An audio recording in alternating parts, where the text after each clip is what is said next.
Radio صدائے حریت جموں و کشمیر سے خصوصی اپڈیٹ سنیے۔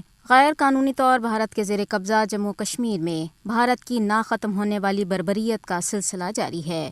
بھارت کی بے رحم فورسز نہ صرف کشمیری عوام پر تشدد اور ان کے گھروں کو تباہ کر رہی ہیں بلکہ کشمیریوں کو بے دردی سے قتل کر کے ان کی میتوں کی بے حرمتی بھی کر رہی ہیں، جس کے باعث اہل کشمیر کو ناقابل بیان کرب اور دکھ کا سامنا ہے۔ بھارتی قبضے میں کشمیری انتہائی اذیتناک زندگی بسر کرنے پر مجبور ہیں اور بھارتی فوجیوں کے ہاتھوں کشمیری شہداء کی میتوں کی بے حرمتی بھی ایک معمول بن گیا ہے۔ حال ہی میں بھارتی فوجیوں نے اپنی بربریتی تازہ کارروائی کے دوران سوپور میں شہید کشمیریوں کی میتوں کی بے حرمتی کی ہے۔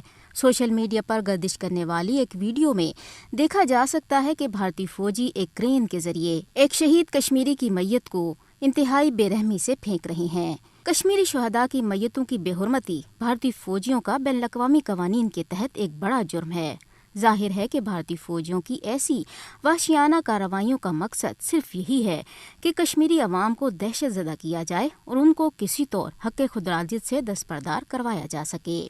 بھارت نے کشمیریوں پر ظلم کے تمام ریکارڈ توڑ ڈالے ہیں۔ مقبوضہ کشمیر میں مودی کی بربریت کی مثال تو حالیہ انسانی تاریخ میں ہی نہیں ملتی۔ مودی کی سرپرستی میں کشمیر نوجوانوں کا روزانہ کی بنیاد پر قتل مقبوضہ کشمیر میں مذموم بھارتی منصوبوں کا حصہ ہے۔ تاہم مودی اور اس کے ساتھیوں کو معلوم ہونا چاہیے کہ کشمیریوں کے خلاف ان کے ظالمانہ ہتھ کنڈوں کا شدید رد عمل آنا بھی ایک فطری عمل ہی ہے۔ بھارتی دہشت گردی اور بربریت کے باوجود کشمیریوں کا عزم غیر متزلزل ہے اور وہ بھارت سے مکمل آزادی کے لیے یکسو اور متحد ہیں۔